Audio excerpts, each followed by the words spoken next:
Update 1. I asked my boyfriend for space, just a month to think. He said he understood. But when I finally reached out, he replied, "We broke up the day you stopped responding. Now he's engaged to someone else, and everyone thinks I'm the villain. But none of them know the truth. Or how far I'm willing to go to fix what he destroyed."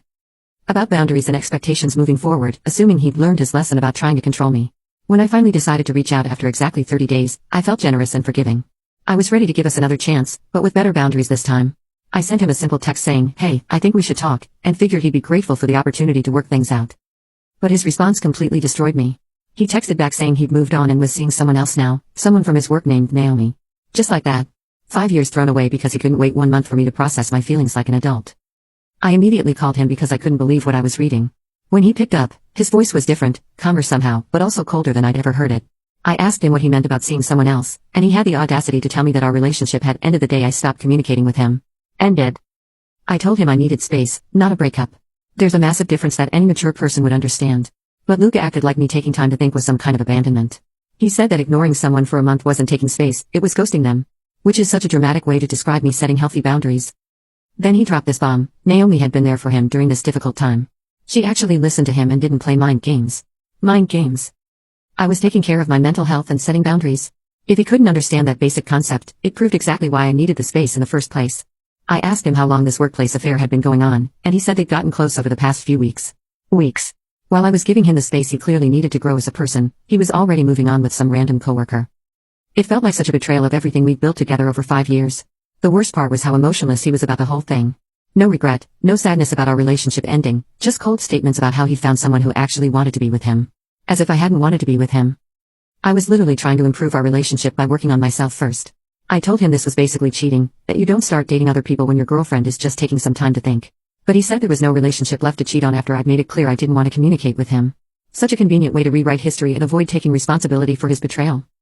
After that devastating phone call, I went into full crisis mode. There was no way I was going to let some workplace flirtation destroy 5 years of my life. Luke was obviously going through some kind of rebound situation, and I needed to snap him out of it before he did something he'd really regret.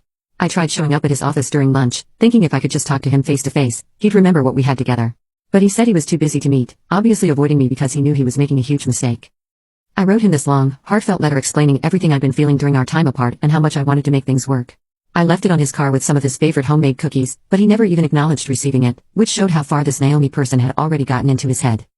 I started checking his social media obsessively, which was torture, but I needed to understand what was happening. Suddenly, he was posting pictures of hiking trails and coffee shops, places we used to go together, but now he was clearly going with her. It felt like he was deliberately trying to hurt me by replacing our memories. So, I decided to show him what he was missing. I started going out more, posting pictures of myself looking incredible at restaurants and bars. If Luke wanted to try to make me jealous, I could play that game, too. I made sure to look amazing in every photo and tagged locations I knew he'd follow. I reconnected with Marcus from the coffee shop and started seeing him more seriously. He was everything Luke had stopped being, attentive, supportive, genuinely interested in my thoughts and feelings. When we'd go out, I'd post subtle pictures that showed I was with someone without revealing who. Let Luke wonder what he'd given up. But even while I was having fun with Marcus, I couldn't stop obsessing over Luke and this Naomi woman. I needed to understand what made her so special that he'd throw away everything we'd built. So, I did what anyone would do. I researched her online. Her social media was annoyingly wholesome. Pictures with her family, her dog, hiking adventures, volunteer work. She worked in some administrative role at Luke's company and seemed like one of those relentlessly positive people who probably never had a deep thought in her life. Definitely not Luke's usual type. What bothered me most was how basic and boring she seemed. If Luke wanted someone completely different from me, couldn't he have at least picked someone interesting, someone with personality or edge? Instead, he'd chosen this plain woman who probably never challenged him or pushed him to grow. I started asking our mutual friends what they heard about Luke's new relationship. Most of them were shocked we'd broken up and couldn't believe he'd moved on so quickly. A few mentioned seeing him around town with someone new, but that he seemed different, more confident, they said, which was ridiculous because I'd been trying to build his confidence for years. The more I learned about their relationship, the angrier I got. Here I was mourning 5 years and trying to understand where things went wrong, while Luke was apparently living his best life with someone he barely knew. It felt so unfair and backwards. I decided to text him one more time, laying everything on the line. I apologized for needing space and told him I was ready to work on things together.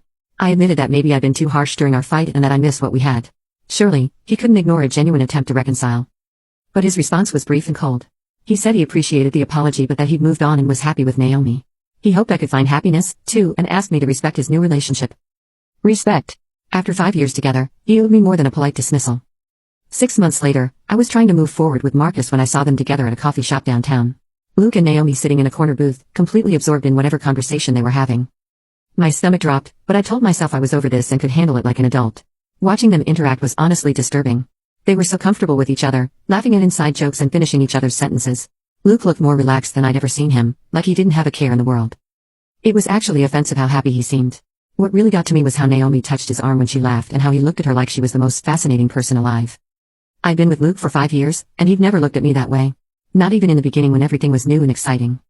Marcus noticed I was distracted and tried to comfort me, but I couldn't stop staring at them. They seemed to genuinely enjoy each other's company, which was confusing because Luke had always been pretty serious and intense with me.